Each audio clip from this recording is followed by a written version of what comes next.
Hi, good morning, everyone. Thank you for joining us today for the third annual Wisconsin Ability Summit. I'm Carrie Berkeley, Promotion and Events Senior Specialist and Abilities Business Resource Lead at American Family Insurance, and I'll be your moderator throughout the summit today. It's great to bring people together to talk about diverse topics and to help strengthen the connection of people in the workplace, all to form an inclusive environment. We encourage you to use what you learned today and to set the stage to create a supportive and inclusive environment for you, your colleagues, new hires, family, and friends. Today, to begin our summit, I would like to introduce Derek Smith, Commercial Bank Executive SVP at Old National Bank and Board Chair at Disability Inn. Welcome, Derek. Thank you very much, Carrie. It's been fun to see all the comments in the chat room, enjoying the music and excited to get things rolling. So really happy to kick off our third annual Ability Summit hosted by American Family Insurance. I'd like to start off by thanking our summit sponsors. First, our full summit sponsors, Old National Bank, Wrangham Consultants, Oshkosh Corporation, Rockwell Automation, Kalahari Resorts and Conventions, Manpower Group, CUNA Mutual Group, Northwestern Mutual, and Train Technologies. The next level, our keynote sponsor, My Choice Wisconsin, our session sponsor, Associated Bank, and the On Your Mark session sponsor, TeamSoft IT Staffing. I'd also like to thank all of our committees, more specifically, our programming and communications committees. This event and everything we do would not be possible without their leadership and engagement. This year's summit is focused on building talent pipelines and education and recruitment of hiring managers. One of our primary measures of success moving forward will be how many individuals with disabilities are successfully placed within our membership. We have an excellent lineup of speakers who will share their strategies, experience, and successes in expanding their talent base to include individuals with disabilities.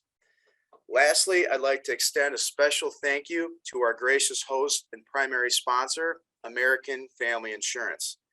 I now have the pleasure of introducing Yasir Kamal, VP of Inclusive Excellence at American Family Insurance and fellow advisory board member. Hey, thank you, Derek. I hope each and every one of you are doing well. Just want to take a moment to thank you, Judy, and our board members and all the sponsors for the opportunity and the support to be a sponsor for today's virtual event. Good morning, everyone. I'm Yasir Kamal. I am the Inclusive Excellence Vice President for American Family Insurance. And as a charter member of Disability in Wisconsin, we are proud to sponsor today's virtual summit. Thank you for taking the time for inclusion today. You know, we all know that diverse teams in an inclusive environment outperform homogeneous teams, and their employees are more engaged and innovative. And like American Family Insurance, you've been working to attract and hire more diverse talent and working on inclusion efforts to help feel like they belong. And we've made some progress in some of these areas, but we also know that we have more work ahead of us. It's why we're all here today. We aspire to achieve positive business outcomes through disability inclusion and equity. When I read the most recent report sponsored by Disability Inn and Accenture, it reminded me of how important it is to stay humble. What stood out the most to me was the disconnect between where leaders think they are and where they actually are when it comes to supporting this community. 76% of employees with disabilities and 80% of leaders with disabilities do not feel comfortable sharing that they have a disability. Data also showed that people felt their talents were not being fully utilized. That's the type of stuff that keeps me up at night. The lack of trust, the lack of transparency, which leads to lack of awareness and perception that everything is fine, when we all know that it's clearly not. And our work requires us the courage to be honest with ourselves, with our people, and be honest about the opportunities and the gaps that we have. And then work across the organizations to build trust, be vulnerable, and encourage new ideas and ways of working to accommodate all people. This increases engagement, inclusion, and leads to better business outcomes. The good news is that we have several solutions that we are working on that are currently working. And one that jumps out to me is our business resource groups because of their strong role at American Family Insurance. You know, when I think about business resource groups, the word that comes to mind is perspective. We've heard from our BRG groups, and we've had our BRGs in place for quite a while and recently expanded to 9 BRGs. And in 2018, we started our Abilities BRG, which is 230 members strong and still growing. And what we do with our BRGs is really have the opportunity to bring more awareness for unique perspectives of our employees, our customers, with different backgrounds, experiences, and needs. And because of their role, they've given us the unfiltered, honest, transparent feedback we need to make the real change. That perspective is different for every group, which is the key. They've told us where the gaps are, what inclusion means in practice, and have brought forward solutions for us to consider. For example, we've added captions to all of our videos and a sign language interpreter to in-person events, thanks to our Abilities Business Resource Group. Our LGBTQ BRG spearheaded our general neutral bathroom and email signature pronoun initiatives. And so as we continue to go down our journey, today we'll learn from leaders who will help us think differently based on their roles, their experiences, and their needs. And they'll also share innovative ways for us to make our workplace more inclusive for our employees and our customers with disabilities, and how we can support them and add the most value in their role. So thank you for your willingness to spend the day today thinking about the workplace where someone else's perspective matters, so that ultimately we can all feel included, we can all be engaged and achieve more business outcomes together. I appreciate your time and the opportunity, and I'll turn the floor over to you, Carrie. Thank you, Yasser. Today, I would like to introduce you to our first keynote speaker, which is Advocate Aurora Health Diversity Abilities Employment Program. Tricia Brown is the VP of Human Resources in the Milwaukee area, Advocate Aurora Health. Tricia currently serves as a Vice President of Human Resources for Advocate Aurora Health, the 7th largest healthcare system in the country. Advocate Aurora Health is dually headquartered in Milwaukee, Wisconsin, and Dowers Grove, Illinois. Tricia joined Advocate Aurora Health in 2015 as the Director of Human Resources, providing HR partnership to medical group operations and service lines with Aurora Medical Group, as well as Aurora Research Institute. On the onset of 2017, she joined the system's flagship hospital, St. Luke's Medical Center, as the Senior Director of Human Resources. In October of 2019, Tricia took on an expanded role as a VP of Human Resources for the Greater Milwaukee Patient Service Area. Accordingly, Tricia has HR oversight of approximately 14,000 team members working at Sinai Medical Center, St. Luke's Medical Center, West Allis Medical Center, St. Luke's South Shore, Grafton Medical Center, 4 surgery centers, and the Greater Milwaukee Medical Group, inclusive of approximately 100 clinics. In 2021, Tricia added HR leadership responsibilities for the AAH, behavioral health services across both Wisconsin and Illinois, including the Aurora Psych Hospital in Wauwatosa. Prior to joining AAH, Tricia was in retail. Currently, Tricia serves on 2 boards, the Medical Business Improvement District 27th Street Corridor and Lutheran Manor Retirement Community in Wauwatosa. Tricia recently joined the community of the Lead to Change board in Milwaukee. Tricia has held a variety of board roles and SHRM dating back to 2008. Tricia holds an MBA from Cardinal Stritch University and a bachelor's degree in public relations and human resource from the University of Wisconsin-Whitewater. Please welcome Tricia Brown. Good morning. Thank you so much for that introduction. I am thrilled to be a part of this very important discussion today. I'm also incredibly excited for you to have the opportunity to hear from my colleagues in a few minutes who will share their experiences in selecting, onboarding, and retaining team members with diverse abilities. We are all navigating challenging times right now as it relates to our workforce strategies. The hunt for talent has never been more important. EMSI just released a demographic report in which they state that the United States is suffering the beginning phases of a great pandemic without people, or in our case, without enough people. A demographic drought that is projected to worsen throughout the country and will impact every business, every college, and every region. Attracting and retaining talent has never been more challenging or more important. This means that as employers and as hiring leaders, we have to think differently about our talent. We have to think about our processes. We have to build our pipelines differently, and we have to continue to evolve to meet the needs and the needs of our current or prospective employees. At Advocate Aurora Health, we have a tremendous opportunity each and every day to carry forward our purpose of helping people live well. We carry this purpose forward in the care that we provide to our patients, the support that we offer within our communities we serve, and critically important, the support that we offer to our team members who choose us as an employer and choose to stay with us and grow their careers. At Advocate Aurora Health, we're focused on taking tangible action to affect real change, including improving workforce diversity. Diversity to us is difference. It's what makes our team members, our patients, our consumers, and our communities unique.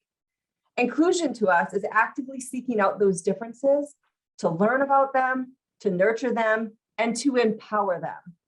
Our vision for diversity, equity, and inclusion is that when everyone is included, we all win. By seeking out and nurturing our differences, we help people live well, we help our team members live well. We believe that amazing outcomes will emerge from the unique perspectives as we discover, and together we thrive. But our vision requires us to think differently. It requires us to challenge historic hiring practices to further develop our talent pipelines.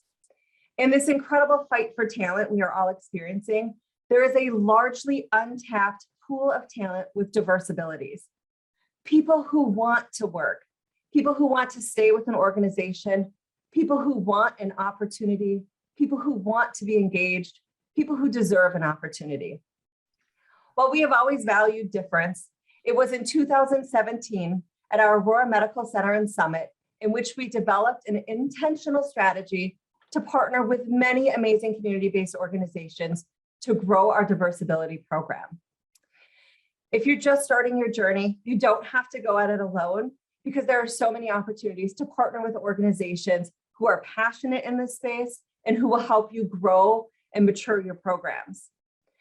Today, our focus in partnerships have led us to hiring 33 very talented individuals with unique abilities, enabling us to achieve our purpose at 14 different locations. We've retained approximately 80% of those hires in roles such as lab assistants, patient service representatives, food and nutrition, environmental services, transporters, schedulers, specimen processing, materials management, health information reps, pharmacy techs, and so much more.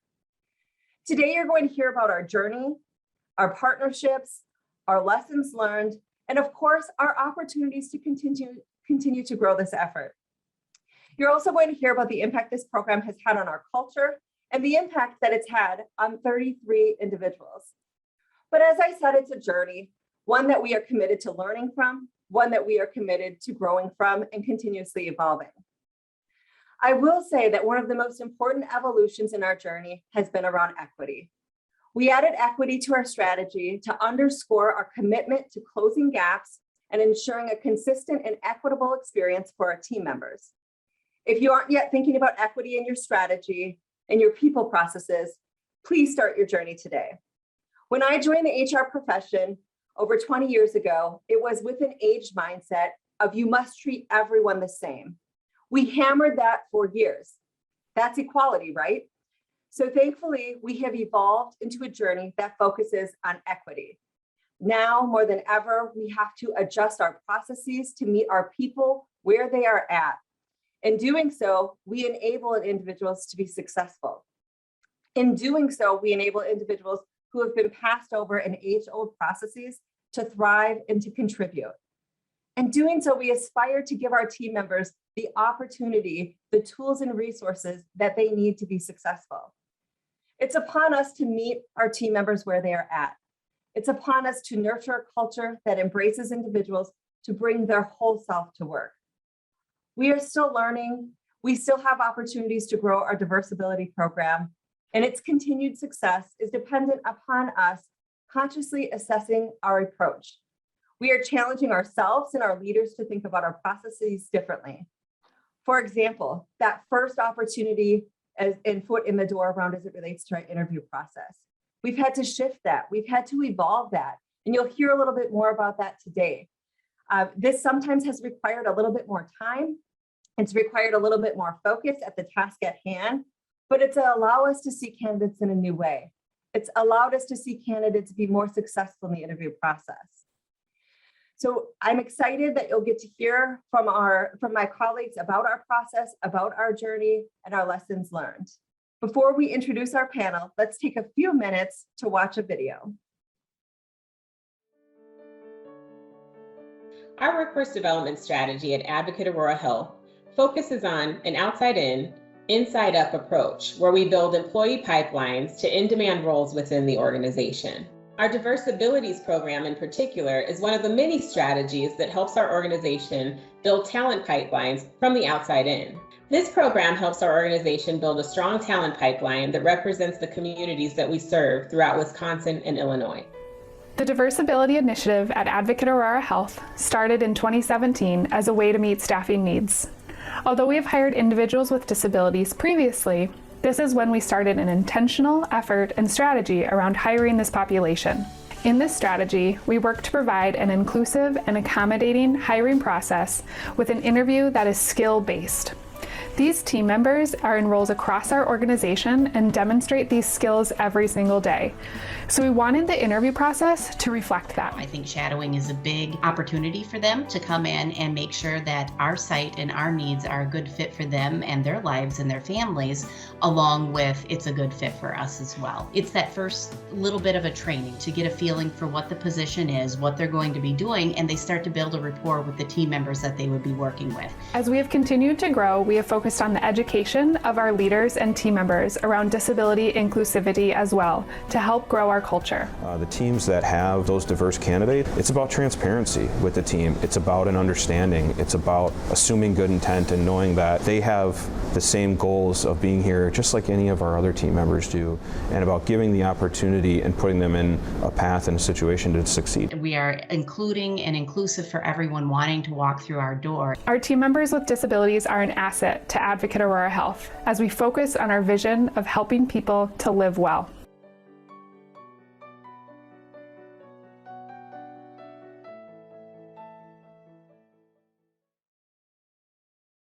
Thanks so much for sharing that video. We can go ahead and advance to the next slide where we will do introductions of our panel, and we'll start with Jerry and just move across the screen. Thank you, Trish. Nice to be here today. For those of you who don't know me, I'm Jerry Bakke, Manager of Workforce Development for Advocate Aurora Health. I have the pleasure of leading the workforce development team and workforce development strategies across Advocate Aurora Health in both Illinois and Wisconsin. So I will turn it over to Katie. Hi, good morning, everyone. My name is Katie Ponsloff. Back in 2017, when we started this program, I was the Director of Human Resources at Aurora Medical Center Summit. I'm currently the Vice President of Human Resources for our Central Wisconsin PSA and have the pleasure of working with some of our Diversabilities talent. Good morning, everyone. I'm Bridget Borum. I am responsible for the talent acquisition, diversity, equity, and inclusion strategy. And I joined Advocate Aurora April of 2021. I'm so excited to be a part of this initiative. Hi, everyone. I hope you can hear me. My name is Tina. I'm the supervisor of ACL's second and third shift specimen processing department. I have joined Aurora Healthcare back when we were still West Dallas Hospital, and I have been with the company for quite some time, and I'm really excited to be here today. Excellent. Thank you all for those introductions. Jerry, I'm going to start with you, which is you played a really key role in our diversibility programs being stood up at Advocate Aurora Health. So can you speak to how this initiative got started, where it's at in its current state, and how are you going to scale it across the broader organization? Yeah, definitely. I can share some info on that. So I back in 2017, I was in an HR role at the Aurora Medical Center Summit, and I had been doing some research on best practices that organizations like Microsoft and JP Morgan Chase were using in regards to getting individuals with disabilities into their organizations. And what I really wanted to do is see, even at an individual capacity, how can we start doing that in healthcare to meet our needs? So there was a position open in our food services area that had been open for nearly a year, and they weren't seeing candidate flow, and they just weren't finding the right fit. I had reached out to some contacts that I had at the Wisconsin Division of Vocational Rehabilitation, and within a week, we had a number of resumes. We had completed interviews. Fast forward to 2021, that individual that was hired within 2 weeks of that is still here, and he's thriving. Now we're up at 33 hires and counting, and now both Wisconsin and Illinois. So current state, we've added our diversibility strategy into our overall system workforce development strategy. So our plan is to be able to scale the initiative and scale what we've learned in the southeastern Wisconsin area system-wide in both Illinois and Wisconsin. We've really focused on education. So Anna, who you saw in the video, is creating toolkits and education sessions for our leaders and our team members to be able to learn what it's like to employ an individual with disabilities, how to appropriately lead them, how to customize the interview process in order to make sure that they can make sure they showcase their skill sets within an interview versus focusing more on that behavioral based question interview. So we are currently scaling that, and hopefully we'll be able to share our successes in the future and be able to add to the 30 and counting individuals that we've hired through this program. Thanks so much for that, Jerry. And one of the things I love about the start from our program that you touched on is looking at it differently. We'd had a position open for a really long time. The current process wasn't yielding us anything new or different. And so in looking at it differently, we were able to hire somebody who's had a very successful career with us. So thank you for sharing that. That transitions really well into the next question. Katie, I'm going to come to you. And like Jerry, you've been involved in this program since the beginning. How have you leveraged individuals with disabilities into the workforce? And can you talk a little bit about the impact that this initiative has made on your workforce?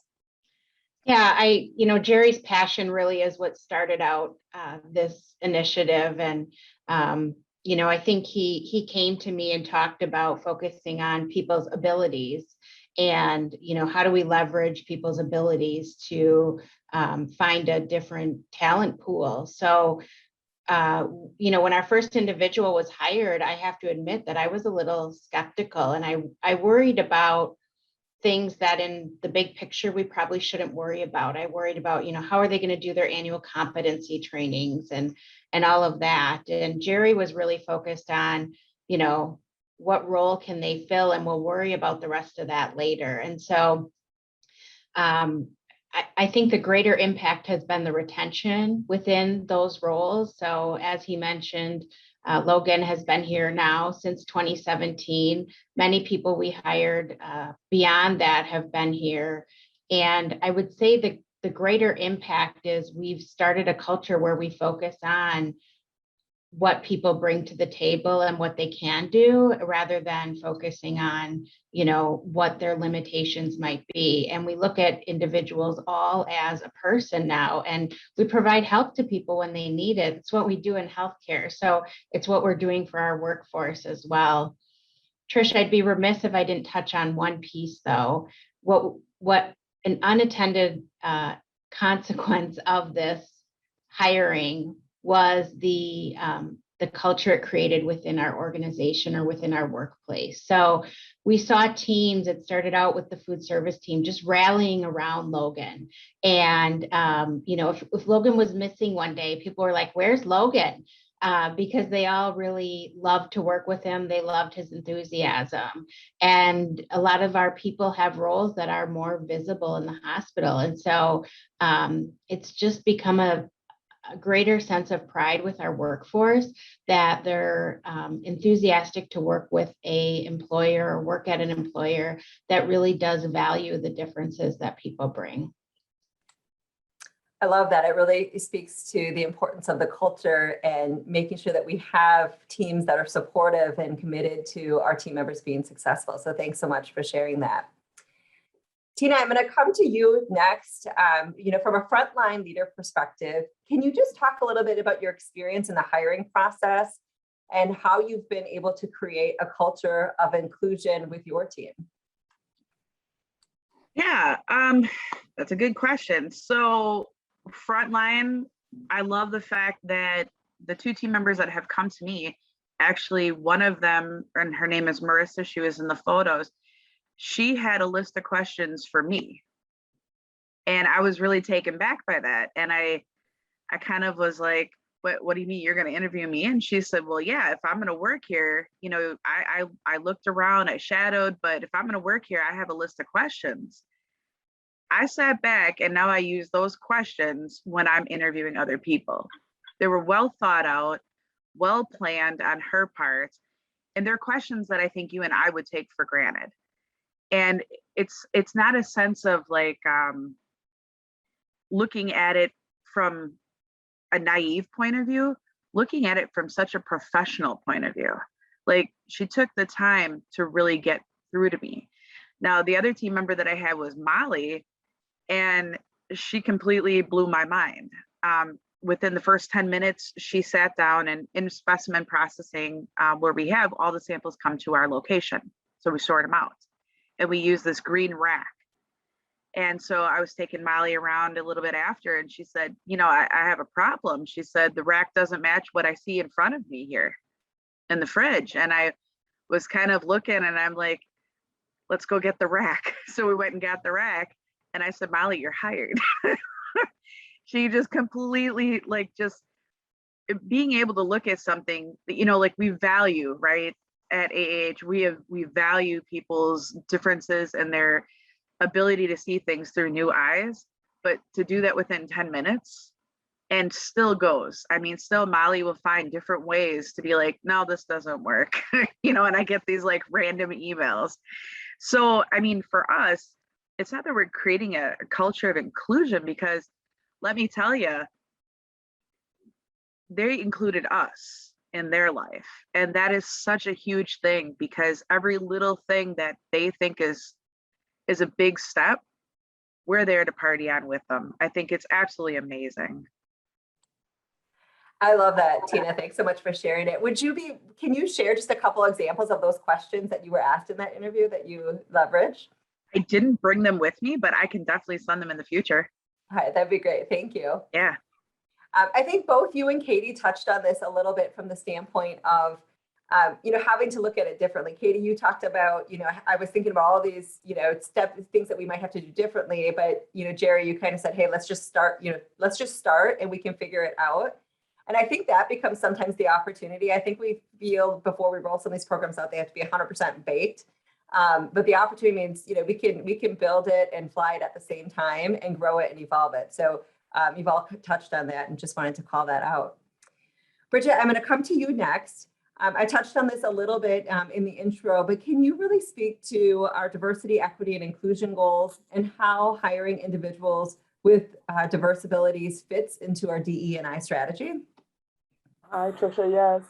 And I think some of this has already been answered as we consider what has been shared by Tina and Jerry and Katie as we think about creating inclusive workplaces and striving to have a work environment where all can succeed. And so if we consider our values of excellence, of respect and compassion, hiring team members who are differently able helps us to create those inclusive workplaces and helps us to live through our values while also reflecting the patients and the community that we serve.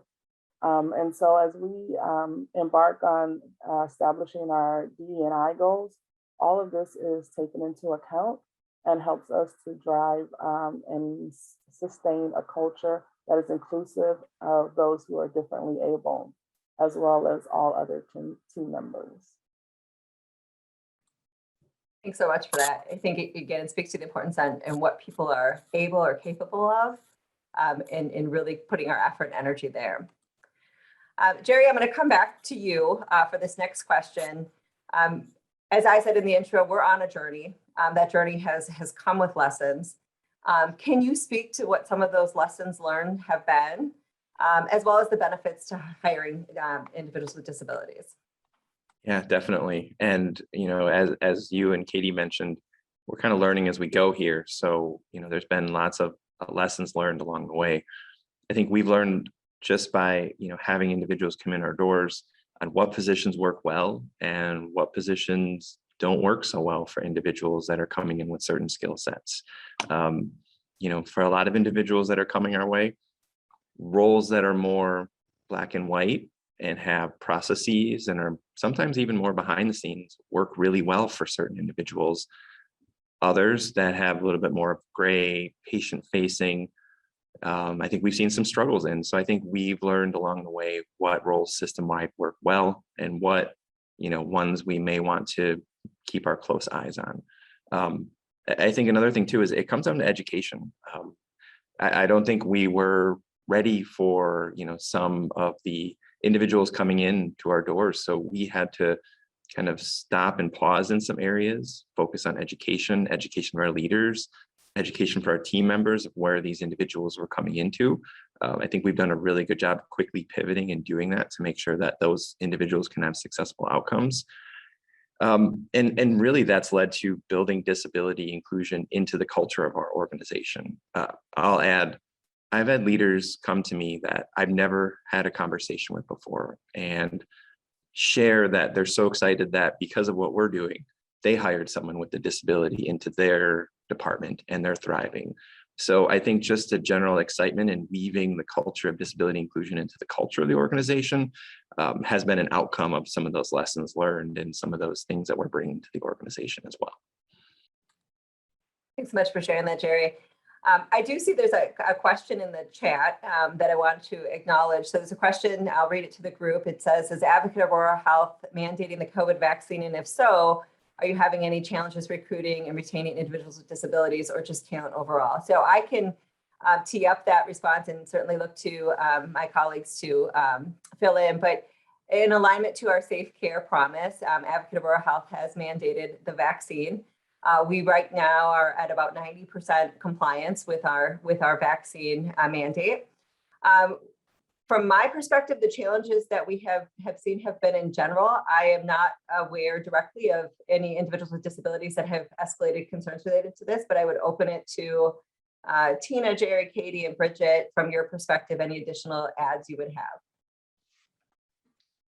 I think that your response holds true for where we're at within the central Wisconsin region. I haven't had any escalated concerns with our team members who have diverse abilities, but you know, I think our safe care promise speaks for itself, and we're doing the right thing for the right reasons.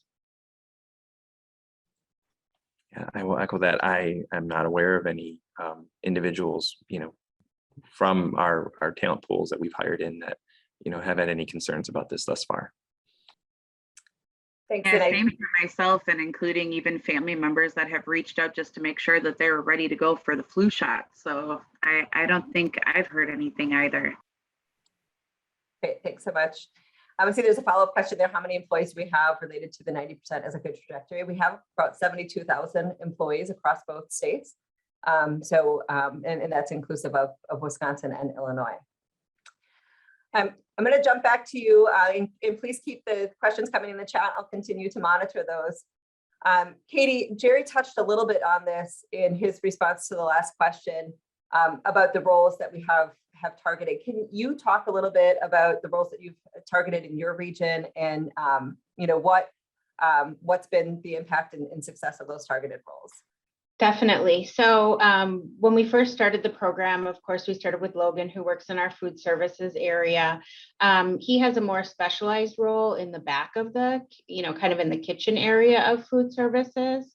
But two of our second and third hires work in more patient-facing roles. They were hired within our environmental services area. And with those roles, we had open FTEs, and we really looked at how we can do that role differently. So primary responsibilities would be, flipping patient rooms, cleaning them, things like that. But we looked at ways we could be more efficient with our diverse abilities talent. So one of the individuals was hired just to go around the entire hospital and empty patient trash daily. It's something that was, we were getting feedback on our patient surveys that, individuals would say my trash bin didn't get emptied that day. So we created a role. It lessened the burden on everybody else who worked in the environmental services area. And as I touched on earlier, it also allowed this individual to have great visibility in our hospital. And his joy of being at work is crazy contagious. And so when you see him smiling, pushing the large trash container down the hallway, you can't help but smile yourself. So again, it's just been really wonderful and had positive effects on our entire workforce. And again, he was hired back in 2017. I can't think of, Jerry, you can correct me if I'm wrong, I can't think of one diverse abilities individual that we've hired that is not still retained within our facility. I think we have 100% retention. The other thing that when Jerry was selling me on this idea, he talked about is great attendance, and he couldn't have been more right. The attendance within these individuals is phenomenal. So again, when they're on vacation, everybody's wondering where they are. I love that. And I love to, I think this is a really important takeaway. The roles, when you're building your strategy, and as we continue to build our strategy, sometimes the roles that we have that exist within our departments, within our facilities, might not be the right match. And so how do we think creatively to say, where is there an opportunity? Where can we leverage someone differently and work within our processes to create roles that help to meet the needs? And again, it kind of goes back to the conversation or the opening comments around equity versus equality, how meeting people where they're at to create an environment where they can be successful. Absolutely. One of the roles that we also created was within our materials attending area, and our materials attendants, take in deliveries and deliver supplies and stock throughout the hospital. And we needed somebody who could just really be in charge of intake when supplies are delivered to our facility. And so this individual is very detail oriented and excelled in, we carved out a role for her that she's just the individual who takes all of our supply delivery, and it works with the hours that she was available. And the team love it because, then they can go out and focus on stocking their areas and inventorying their areas. That's another great example. Thanks for sharing those. It's clear why you've had 100% retention at Summit because of the flexibility you've put into this program.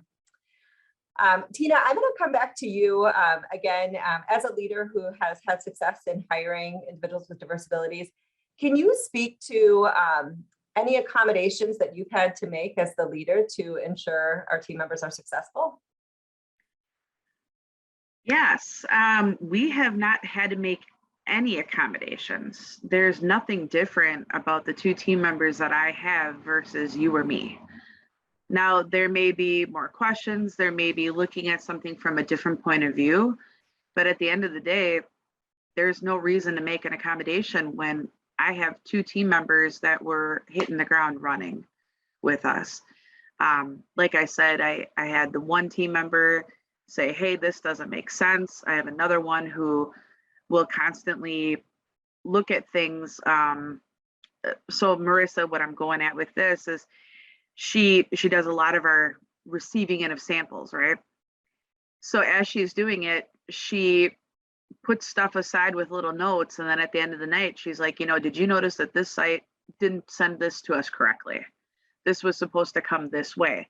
And I'm like, you know what? I didn't even have to ask anybody. She took it upon herself to find a problem, and now we can fix it. So as an organization, we can now communicate with one another and say, hey, we're live on Epic. Let's make this happen so that we're doing it correctly. The accommodations, I think, are more stereotypical because there's no reason to give them an accommodation. If I like the fact that I have such a group of individuals that come together as a team, and if they notice that someone's not getting something, they figure out another way to get it through to them. And that's what teamwork is at the end of the day. So I think as a department, we're doing phenomenal. As an organization, I'm really proud to be part of something where we take everybody's strengths and we really help one another. I love that. Thanks, Tina, for sharing. Katie, on that question, any additional builds from your perspective? Have any accommodations that your team has made? You've talked about creatively creating new jobs. Anything, any builds that you would add? Well, I see there's a question here about community organizations that we might partner with, and we do utilize job coaches for a lot of these roles. So job coaches don't have a cost to our organization. They're provided with the individual, and they really help supplement the onboarding of the individual, and then just the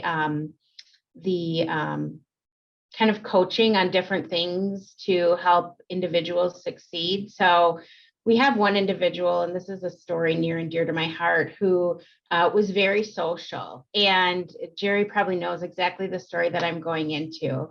And their job coach, because this person would get kind of sidetracked on doing their job and just loved interacting with people. And so the job coach came up with something so simple and said, if you know somebody, if you don't know anybody well, you just say hi, hello, have a good day. If you kind of know somebody, maybe an 8-second conversation. And then if you have a greater relationship with somebody, that conversation could go 30 seconds. And you could see this person through their daily interaction being cognizant. They would look at their watch and, at the 8-second mark, they would, kind of stop the conversation and move on.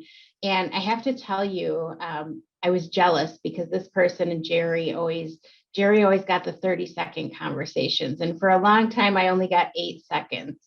And I have since graduated to 30-second conversations, and it makes me so happy. But that's such a simple training tactic that I don't know that we would have come up with without the job coach's support. So those really help. And then there's simple things. And as Tina kind of alluded to, our team members rally around these individuals. So my original thought about mandatory education requires a lot of reading and answering questions and computer savviness.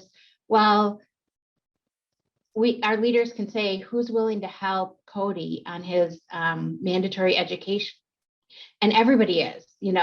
It's a great time to get to spend time with someone who's a really amazing individual. So, certain things like that, you just have to be proactive. And when you're not proactive and you notice something, all of our minds have changed. We just start thinking about, what is the success that we can provide to Cody? What is the support that he needs? So. Great stories. I love those. Thank you so much for sharing. You touched on the importance of the role of the job coach, and that really segues nicely into our next question. And Bridget, I'm going to come to you. This effort and this initiative is not something that we've been able to do on our own. It's really been partnerships and partnership driven. So can you talk a little bit, Bridget, about how we've been able to strategically partner with community-based organizations as it relates to recruitment? Yes, so that is a good question for me. In this role that I've began in the last 6 months, that's a part of the role that I have, is to identify where we can establish good community partners to help us to identify talent, to strengthen our talent pipeline for those who are differently abled. We do have some existing partnerships, which include Project Search, Easter Seal, and the State Division of Vocational Rehabilitation. But we continue to look for other agencies or community partners as we continue to do this work. Great, thank you so much. Jerry, I'm going to jump back to you. As it relates to you, we've touched on this a little bit, but as it relates to education, can you speak to the partnership you've had with leaders and any coaching or education that you've had to do with them to get them ready to take team members on with diverse abilities? Yeah, definitely. And, one thing I'll add is we're kind of taking the next step here.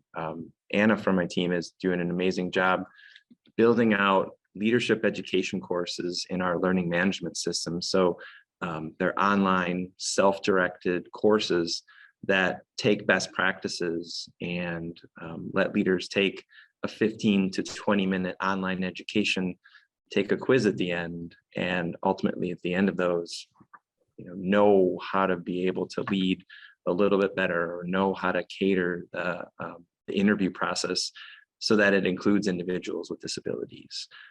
We're currently going live with those system-wide in the next couple of months.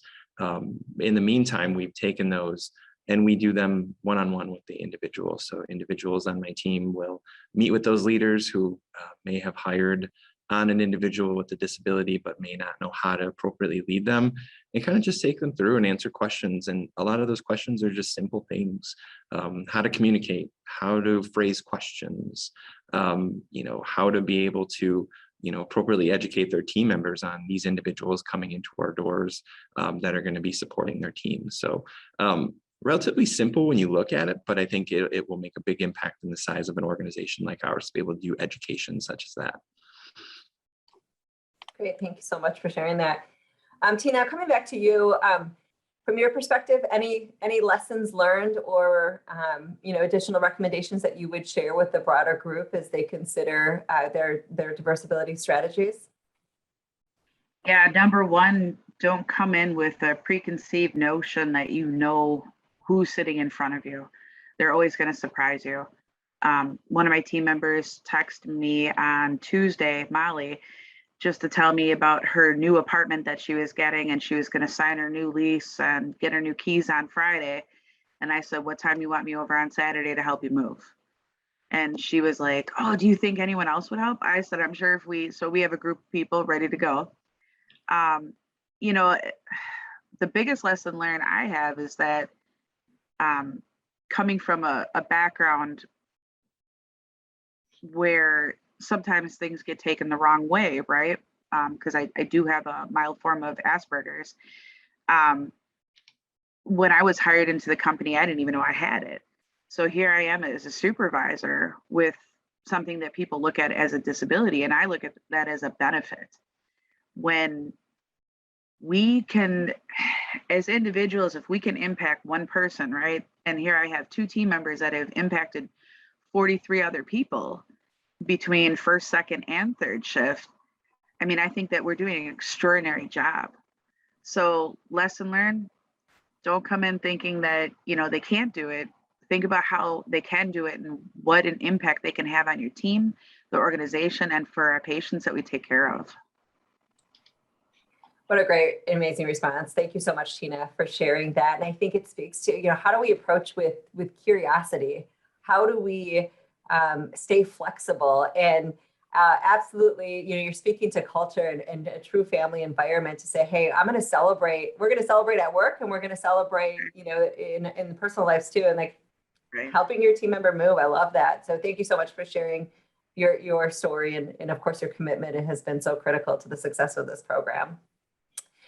I'm going to ask kind of just a general question to the panelists, and maybe Katie, I'll start with you and open it up to each one of the panelists. But can you each tell me one suggestion that you have on how to get started or how to include those with disabilities or diverse abilities into your workforce?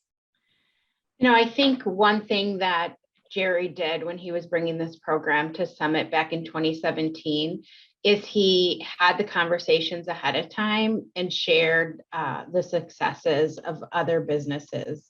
And he found leaders that were willing to champion and support and hired in those areas. And that was so vital to our success because those leaders then shared with other leaders, and it became something that leaders kind of inquired about. Like, I would be interested in having this talent in my area, or I've been thinking about this opening, and perhaps a diverse abilities individual would be great for this opening. So I think it's making sure that you have a team of individuals that is excited, enthusiastic about this work, and then it just speaks for itself as the program grows and grows.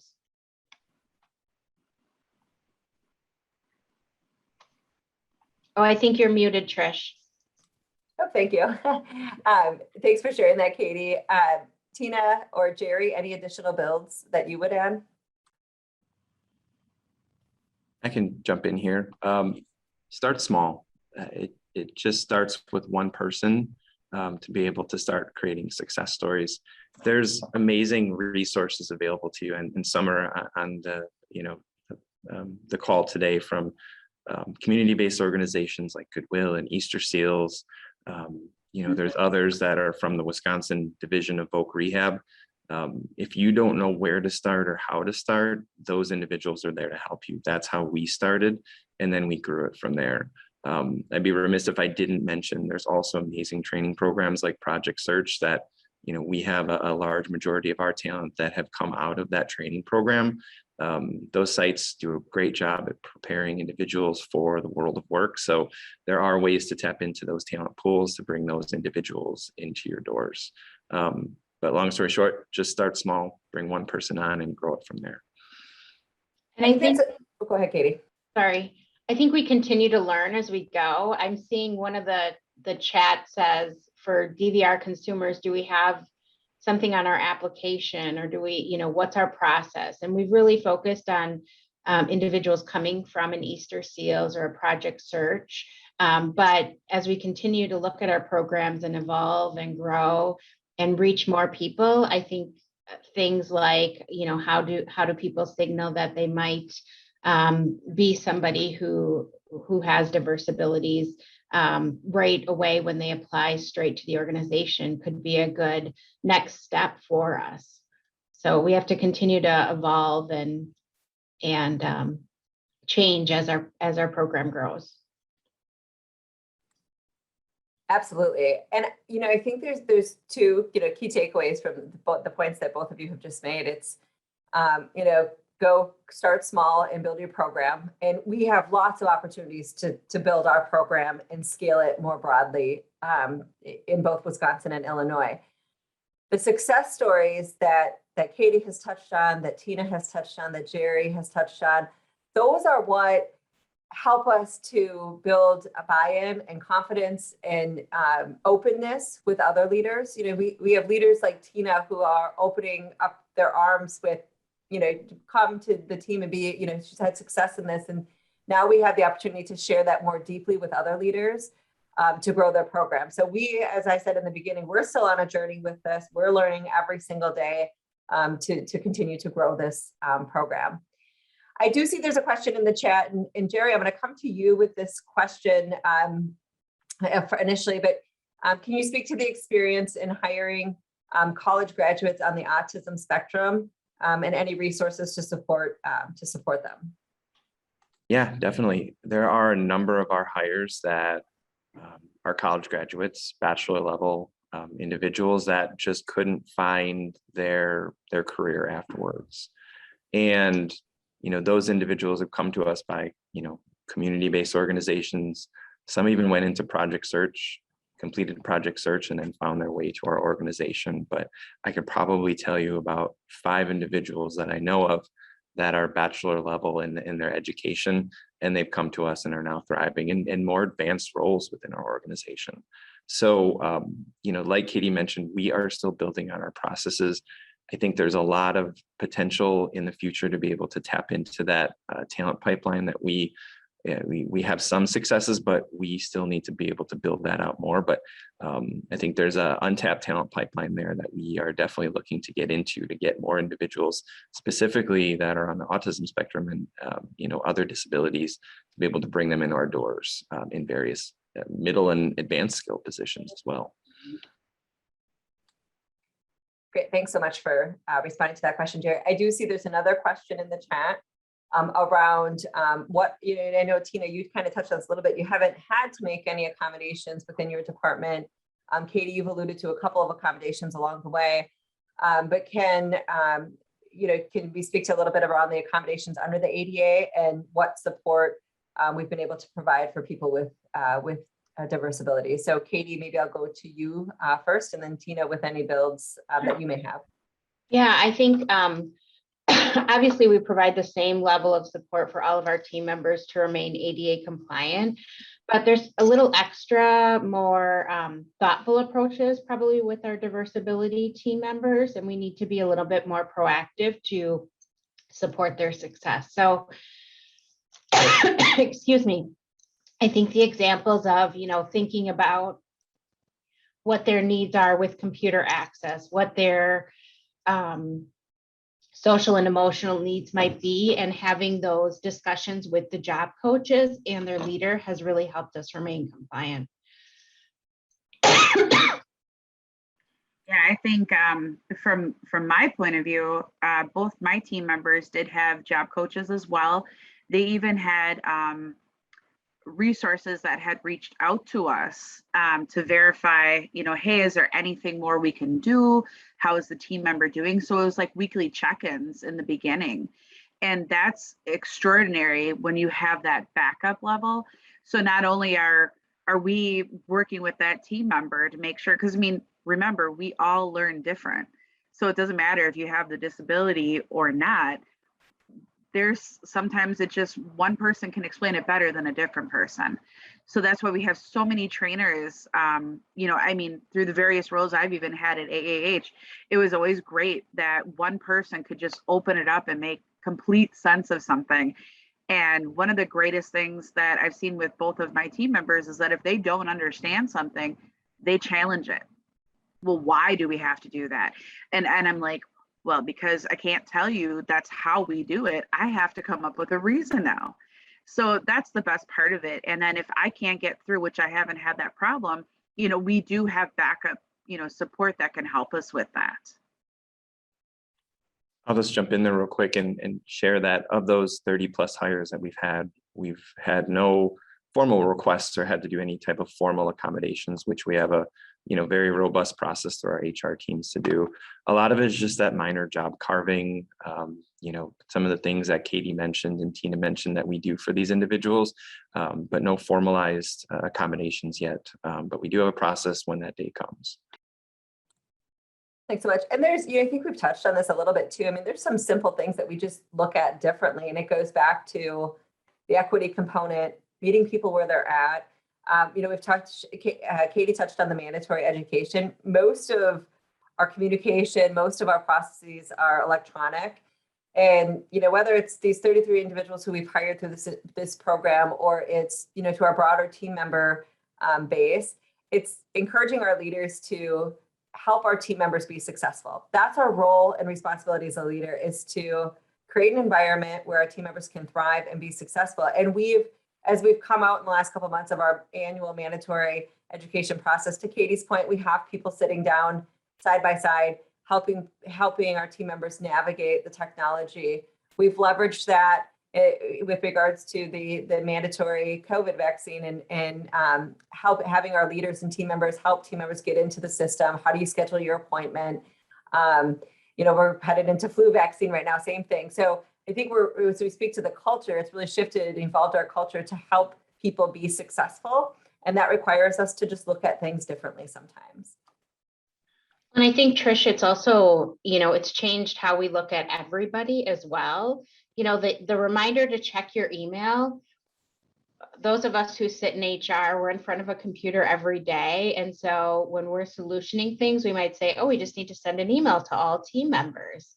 And we take for granted maybe that nurses are, busy. They don't have time to stop and check their email. And, so really training all of our leaders to signal to their team members, make sure you're checking your email, or creating communication boards within their department so that important messages are just hung up for individuals to glance at while they're making copies or on a break somewhere or what have you, is really so it's changed our whole organization, because we realize, much to what Tina said, it's not just these individuals who might need a little signaling or might need a little help. It's what we should be doing for everybody.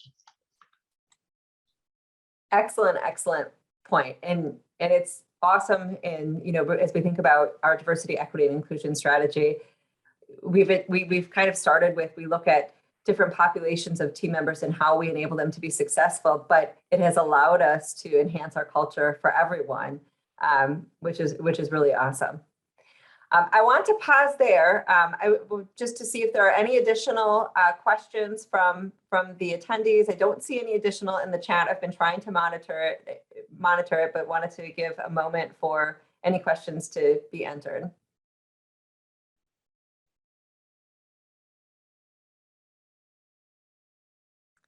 Bridget, I see you've come off mute. So did you have some comments that you wanted to take on here? Hi, Tricia. Yes, I did. I wanted to share a couple things as we think about those who are differently able in this diversity demographic. The why look to this talent group. This is the one group that all of us have the opportunity to join as we consider the aging process and the physical changes our bodies experience, or if there's any unforeseen accidents that could happen in our lives. We could all find ourselves in this demographic. And so it's important to look to this demographic as you build those strategies. In addition, as to the why, this is a large talent group that is often overlooked. And as we look to meet the talent shortage that currently exists, this is an excellent opportunity for us to find talent, to fill those roles that we know are currently vacant. So I just wanted to add those 2 points to the conversation. Excellent points and excellent builds, Bridget. It goes back to some of the earlier comments around, we are all navigating one of the most challenging environments as it relates to talent. And I would imagine every single one of our organizations has a number of openings right now. And we're trying to build plans on how we fill and close those gaps. And to Bridget's point, this is a group that we all may be part of or could be a part of at some point. And there's a largely untapped group of people who are willing to work. I mean, when Jerry is touching on individuals who have bachelor's degrees that haven't been successful in finding a position, that's the opportunity. That's the problem, and it becomes the opportunity for us to solution, to give people the opportunity, the tools and the resources to be successful and to be thriving members of our team member population. So excellent builds, and really appreciate you adding those on. I'm not seeing any additional questions in the chat. And I know there is a question in here. So if you don't have a degree, what are you doing? So make sure I'm reading that correctly.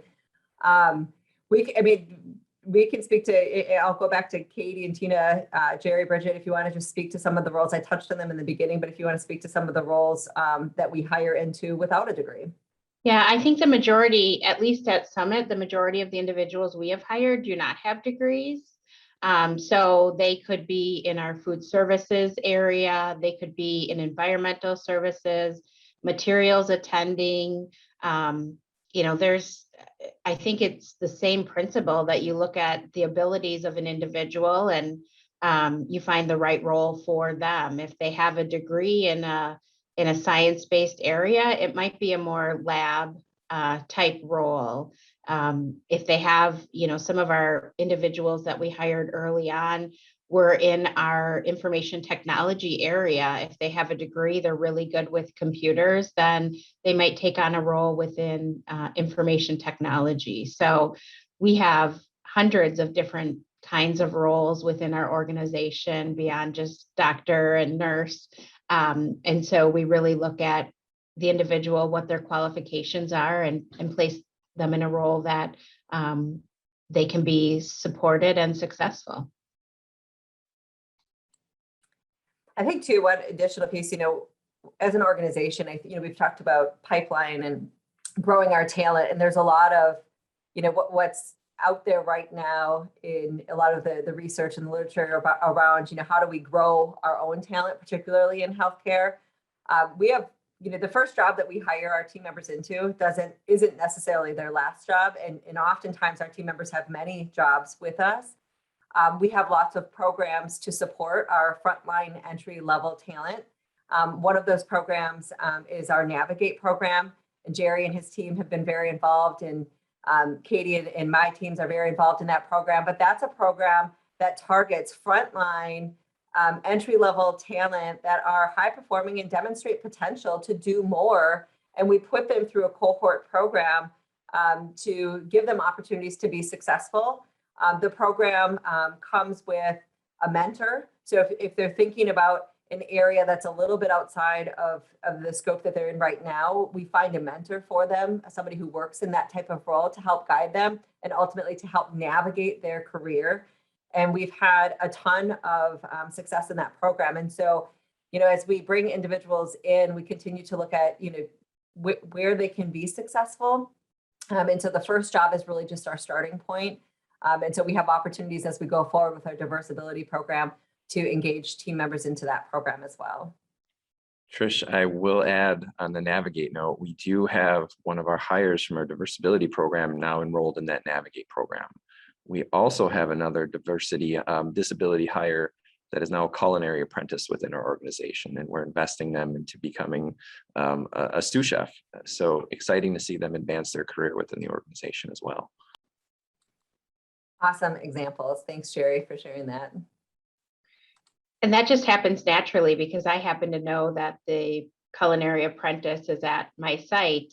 And I didn't know until 2 weeks ago that they started as a diverse abilities talent. So on their own, they advanced and used one of our training programs to support them in continuing their career. So I think it's a great point that you bring up, Trish, about not being your first role is definitely not your last role within this organization.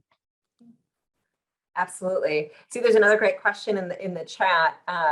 So Jerry and Katie and Tina, you have all touched on the job coach and the role that the job coach has played. So Tina, I'm going to go to you. Can you just speak to a little bit, of the job coach, how long they're with our team members, and then Jerry will come back to some of the technical questions around who trains them and whatnot. But Tina, if you want to kick that question off. Yeah, no, that is a good question because we're talking about things and no one knows what we're talking about, right? So one of the greatest things was Molly. So we'll give Molly a good example. Her job coach was a young lady named Sarah. Sarah came with her to kind of do the job shadowing, seeing that it was something that she could help coach Molly in. And it's not coaching like, hey, you're going to do really good, not like a cheerleader, but looking at our training and figuring out, is this going to be a good fit for Molly? Then she would come for the first, like, I think probably the first week, every day with Molly, just to kind of verify, hey, all right, so from 3 o'clock until 7, this is what X, Y, and Z is expected of Molly. And then if there was at any time that Molly was like, hey, you know what? I don't understand this and no one's really explaining it to me, then Sarah would find another way to get through to her. So it kind of was like, I guess, look at your job coaches as the backup support. If, and which I mentioned earlier too, is that we all learn differently, right? So sometimes because Molly already has a great rapport and understanding with Sarah, and Sarah understands Molly best, this is the best way then to get through.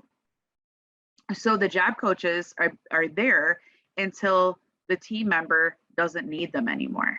So say Molly needs her every day for 2 months, then guess what? I have 2 extra people in my department and it's great. You know, and you get to know Sarah, Sarah gets to know the team, it gets Molly more comfortable. It's just a good way, like a good segue to getting your team member ready to go with the group. But remember too, that the coaches also can see different things that we can't see, because I don't work the front line all the time. So Molly and Sarah would be talking, and then all of a sudden I'm like, what else did Molly find? You know, so remember, the job coaches are our number one people. So I know Molly came from Goodwill. And so that's where that team member, you know, was recruited from. And she's still with us today and she's great. I wish I could clone her. I think Molly has a future in process improvement or quality improvement with you. Have no idea. And I've been talking to her about things and it's just like, ay, we got to get you going. I love and that. Maybe we need to back it up a little bit and explain that a lot of these individuals come from a work readiness training background, whether they did it with Project Search or Goodwill. And so that's how they get hooked up with their job coaches. And those job coaches help transition them to the work that they'll be doing with us as an employer. I know some of my individuals, their job coaches they've had job coaches for years and years beyond just employment with us. And every once in a while, the job coach just comes and checks in and makes sure everything's going okay. And they help the team member and they help the leader as well. And so it's just a nice support, that another layer of support that these individuals have. And I think that piece helped us as an organization feel a little more comfortable with the starting step. Now I would like to see our program expand beyond just individuals from work training programs to include all individuals and the ability to apply within our organization and find success. Excellent. Thanks, Tina. And thanks, Katie, for that build. And I think that gets at the last question in there around the full-time job of the job coach. So again, that speaks to our job coaches are coming from our partnering organizations and really speaks to the true importance of partnering, and that you don't have to go at this alone, that there are a lot of great partnering organizations ready to help you with your strategy. So we are officially at, so we have 2 minutes, I guess, less than 2 minutes, but I do see there is a question in here that I just want to get to real quick. So my understanding is the job coaches funded through DVR can only be on site for 12 weeks. The expectation is that the employee can function independently and successfully without their support, and that the employer takes over any accommodations or support needed at that time. Is that accurate? Jerry, I'll come to you with that question.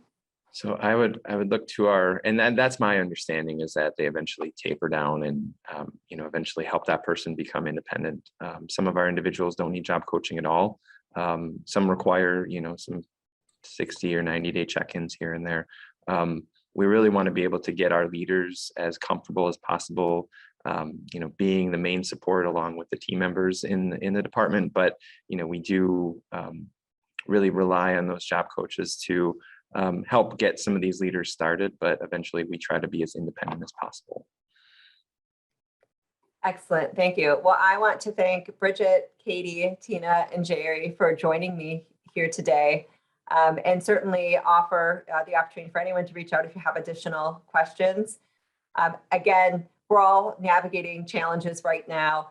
The hunt for talent has never been more difficult for us. And so let's continue to think about our processes. Let's continue to think how we work differently to create environments where people can be successful. So with that, I will hand it back to Carrie at exactly 9:30.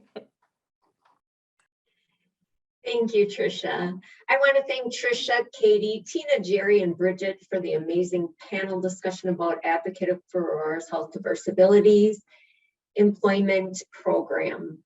I truly thank you. You're doing an amazing job with your hiring program and with inclusion for people with diverse abilities. We had a slight change in our agenda, and we're happy to welcome Rockwell Automation to the summit. Candace Barnes is the head of Global Diversity Programs. Candace is an experienced diversity and inclusion leader with an interest in building the most effective, diverse workforce possible. For over 15 years, she has helped businesses find and keep their perfect hires. She also provided expertise on diversity and inclusion initiatives, ERGs, national events, diversity outreach, ERG new hire processes, employee coaching, and retention and company culture.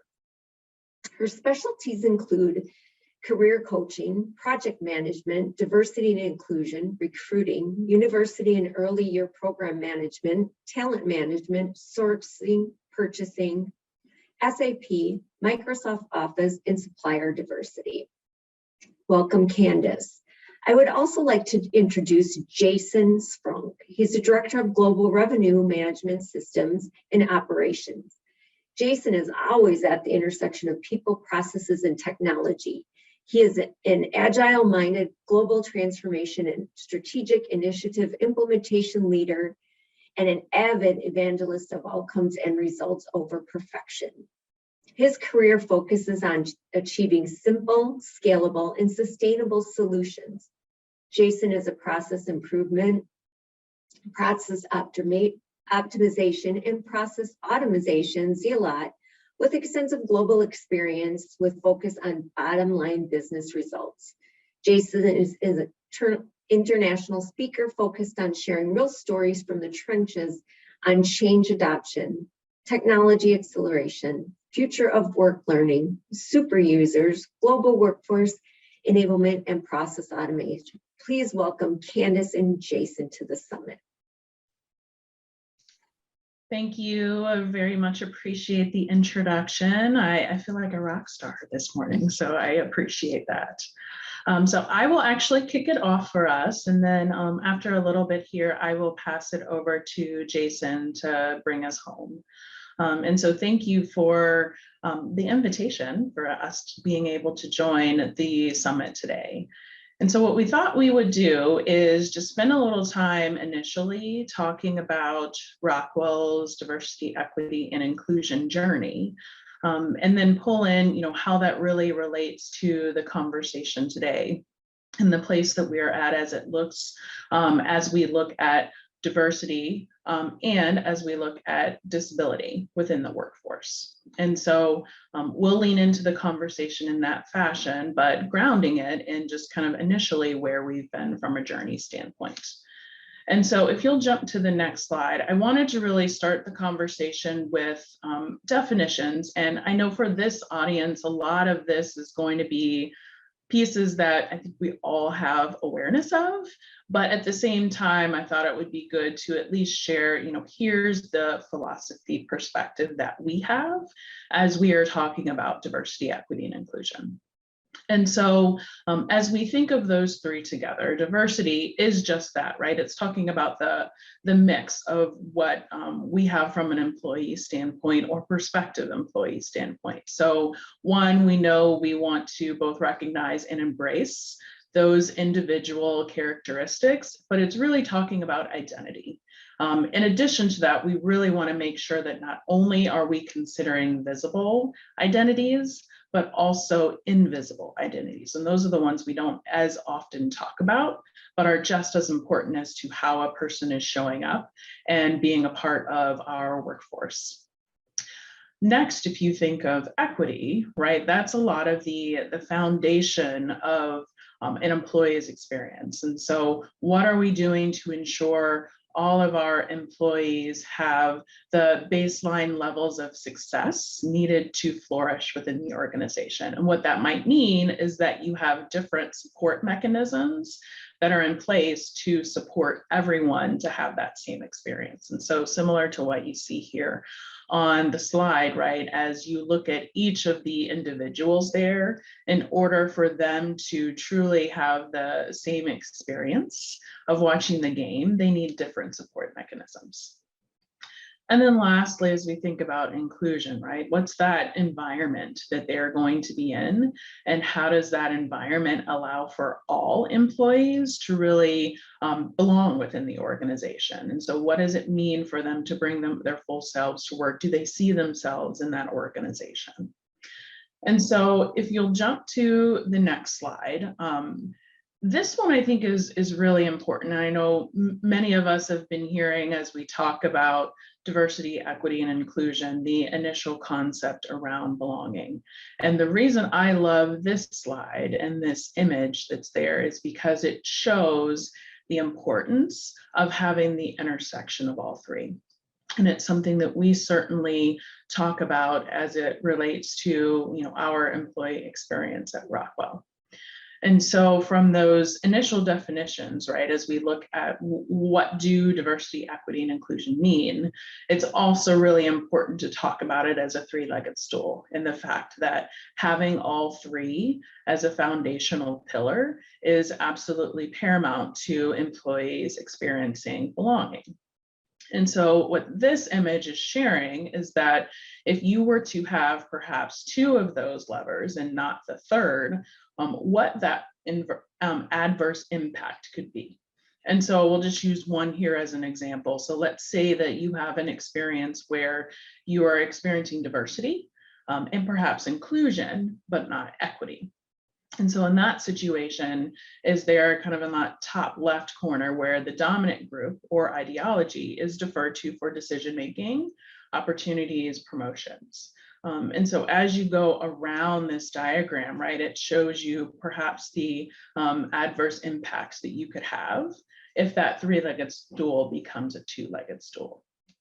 And in the end, I think all of us would agree that our goal is that all of our employees, whether they are, identify as a part of a dominant group or a non-dominant group, and the varying identities that we have, right, that make us who we are, that they are experiencing belonging. And so if we have an organization that is truly engaging all of our employees where they are and ensuring they have the support mechanisms in place, that is where we will truly thrive as an organization. All right, so let's jump to the next slide. And now we'll get into a little bit more just around Rockwell Automation and our way of leaning into diversity, equity, and inclusion. And so it's important to note that our commitment to DEI is truly a part of our business strategy. We have two levers that are a part of our business strategy. One is our overall business objectives, and the other piece is around what are those behaviors that we are putting in place to help emphasize that how are we going to do the work. And so as you see here, the very first item in our culture, values, and behaviors is to strengthen our commitment to integrity, diversity, and inclusion. And maybe a couple things I would say about that is, one, it is very intentionally first there on the list. And then additionally, what we are doing is being very more specific around what those behaviors are, what expectations we have from people as well as leaders. And then in that how, we have tied that to our integrated business objectives. And so on that second slide, which is not shown here, we go into a lot more detail on, as an organization, actually, if you go back, sorry. That this slide isn't necessarily shown on here, but if you see that second bullet where we're talking about the integrated business objectives, in that space, right, we are talking about the key goals that we have as an organization. This is significantly important because, as you can see where we have evolve our culture with employees who can and want to do their best work, We have created an integrated business objective specifically for diversity, equity, and inclusion that's also tied to executive compensation, which is a new activity for us. We have always, as far back as I can remember, had goals and initiatives around what we wanted to do for DEI, but we've taken the additional step now and looking at how that's tied to executive compensation, and additionally quantified what that looks like. And so internally, we are really looking at, what are some of our biggest gaps? How can we address those? And what's the influence that we can change broadly? But additionally, and I think this is important too, as we continue to the rest of the conversation, is the how. And so one of the other areas we've really leaned on in that how are two spaces. One is programs. And so that gets into, some of the work that we're doing to support our employees and prospective employees that might be differently abled. And so what are those programs that we may want to have an additional investment or focus around for attraction, development, and retention? But then additionally, as we look at our leadership behaviors, and so what are our leaders going to be held accountable to achieve diversity targets? And in that end, we have all of our leaders, at a director level and above within the organization, they're actually being held to 3 specific actions. One is related to sponsorship across difference. Secondly, how are they building awareness in communities across difference externally? And then thirdly, how are they improving their visible inclusive leadership internally? And so you can go ahead and jump to the next slide here. So that really talked about our overall business strategy and how DEI is weaved into that.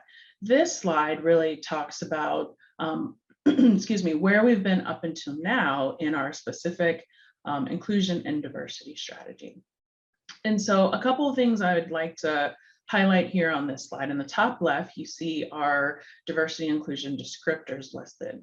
One thing to note is for us, making sure we have equity built a part of this has been something we've done over the last 12 months. This strategy has been our previous 3-year strategy. And so the work to evolve to include equity directly, and this is actually actively happening currently. So that piece I did want to call out. But the main thing I'd want you to really look at on this slide, because there's a lot of words here, if you look at our vision, that is really incorporating everything that we are looking to do within that one statement. So our diverse and inclusive culture allows us to fully leverage innovation and teamwork while delivering our commitments to employees, customers, and shareholders. Next, in the gray box, what you see are those 4 vision elements. And so each of these, of course, are aspirational. We are not necessarily there yet, but it gives us our direction and our compass for where we are going. And it is highlighting 4 different elements: our leaders, our employees, accountability, and our reputation. So how we're seen and recognized in this space externally and internally with our employees. And then finally, the core elements of our strategy, and this has really remained consistent since we stood up our DEI function back in 2008. And those are awareness and learning, understanding and removing barriers, and creating differentiation.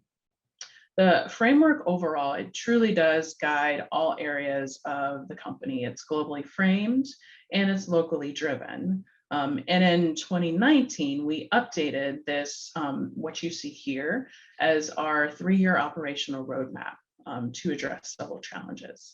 Now, moving into FY22, as I mentioned, we will evolve this and do an updated strategy, as well as ensuring that we've got equity addressed more directly. All right, if we jump to the next slide. And so if we think about DEI directly and how our team and our operational structure works within the organization. It could be perhaps seen as different than other organizations. And so the reason I say that is because our DEI efforts, they are truly not HR led. The real ownership actually lies within the business. There's also not a separate executive D&I council. all leaders are really held accountable. And so executive leadership plays a really strong role, not just as sponsors, but they become active participants. And so some of those key players that are a part of that work are what you see here listed on the slide. And so if we think about our executive leadership, you have our board of directors who of course provide our vision and hold our CEO and executives accountable. Then you have the team that I am a part of, right, in the Diversity, Equity, and Inclusion Center of Expertise. But our group, we define the roadmap, we set goals, priorities, in partnership with executive leadership, as well as the business and regional inclusion change teams. And so those inclusion change teams, they actually really help drive deeper into the organization our overarching strategy. They're chartered by the businesses and or regions to remove barriers to inclusion, and they drive the sponsorship of our DEI initiatives and local programs. HR, so as we think about HR, as we have operationalized this strategy, they are playing more and more of a role, especially as they are leaning in and partnering with our businesses in that strategy. And so it is not necessarily that they are the ones leading the effort, but they're partnering with those businesses that they support to help better drive implementation. And then our employee resource groups. They are really a key side-by-side partner in a lot of this work. They help us bring awareness of issues that are important to their communities, and then also collaborating with the inclusion change teams for certain DEI topics. They're also very much agents of change who support us to embed diversity, equity, and inclusion throughout the organization. And so it is truly all of us working together that have helped to build and transform our culture and continue to evolve our progress in this space. So we can jump to the next slide. And so now what I wanted to do is take a little bit of time to talk more deeply around what we are doing to support the space of disability on the talent attraction side, and then we'll get to a little bit on the retention and development side as well. And so if we'll jump ahead, I'll spend a little time talking about the current state. And so it must have been around this time last year. Our fiscal year timeframe, we're actually 7 days into our new fiscal year. So we start October 1st every year. And as I was really reflecting on what we are doing from a talent attraction standpoint, we knew our company strategy, right? We knew that bringing the connected enterprise to life is absolutely important. And so as we look at that, I wanted to really see from a disability standpoint, what are we doing? And we had a huge amount of opportunity there. We had activity that had been ongoing for quite some time on what we were doing from a reporting and a metric standpoint, and then also on a good faith effort standpoint. And so that's, longstanding history there. But we really did not have an existing enterprise-wide strategy to support disability recruiting. And so our opportunity was really to take a step back, understand what we needed to do to move forward and drive the needle in this space. And so we wanted to, as you see there, increase our disabled workforce representation, but be really intentional about it because of the fact that there wasn't an existing strategy. We knew that there was a lot we didn't know, and that there was going to be a level of really engaging and wanting to understand the landscape.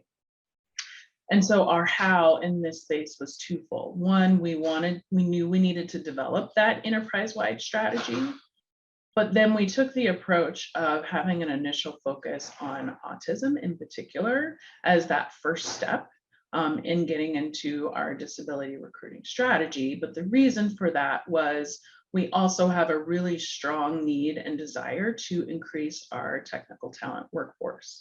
And we felt it was a good opportunity to blend the two as the first round for us leaning into disability recruiting.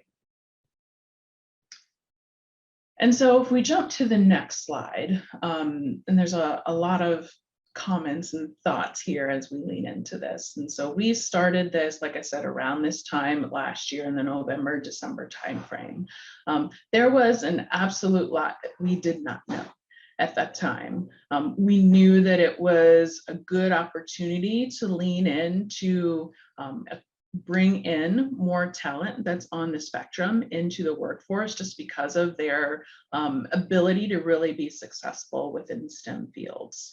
But there was so much that we didn't know. And so a couple of things that I would say with that is, one, we absolutely knew that we needed to connect and reach out to others that had participated in this space previously. And so some of those partnerships really included, and you'll see kind of some of the sources here, and you'll probably hear more about it over the rest of the morning and the afternoon today. But the Autism at Work Employer Roundtable was one of the first areas that we dabbled into to learn a little bit more just around, people who are doing it well, how can we learn from them and bring that into what we need to do as an organization. And then even earlier with our first discussion, and I'm sure as you go through the rest of the day today and then understanding who are those external partners, whether it be governmental agencies, nonprofits, strategic partners that are in that space, ensuring that we have strong partners that we make a decision to work with, because in no way are we the experts in this space. And a couple of at least lessons that we have learned thus far as we've led into this work are, and many of which you actually heard a little bit earlier in the conversation. For us to really move this forward, we needed to create a diverse team. One of the first things we found is as we started talking internally around wanting to go into this space, we found so many employees as well as leaders who had a really strong passion for helping us bring this to life. And so they have been people we continue to tap on as we develop what that will look like on an ongoing basis. And so that's enabled us to, lean into, okay, who are going to be some of those executive leaders that will help us advocate for the work going forward. Additionally, there's a piece around, being empathetic. There's going to be a lot that you perhaps don't know. That was one thing that we anticipated that has absolutely come to life. And because of leaning into this space, whether it is other company or external partner that we've talked to, has been more than willing to want to lean into doing this work together. At the end of the day, that foundation of being able to, provide opportunities and places for work for those that either are differently abled or neurodiverse, and in the case of autism in particular, we all have the same goal in the end. And so we've just found an overwhelming amount of engagement and support from others as we go after asking questions and wanting to learn how it could work for Rockwell. You heard this earlier as well, think big, but start small. And so that's one of the things we are looking at doing as how we are implementing this program. From a timeline perspective, we're looking at hopefully starting to bring in some of our first talent into this program after the first of the calendar year. So we're getting close. We've been identifying some of those key partners that we want to work with so that we'll hopefully be able to get the ball rolling. But also we have clearly decided that we can't have everything figured out before we just start. So be willing to just jump in, get into it, and learn along the way.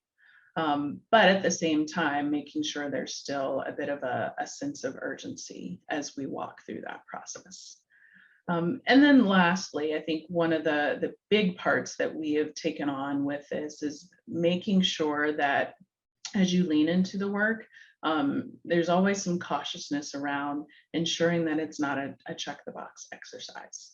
I think for us, if that were the case, we probably would have just gone to the solution right away. and went ahead and brought people in without some of the thoughtfulness that we've done in advance.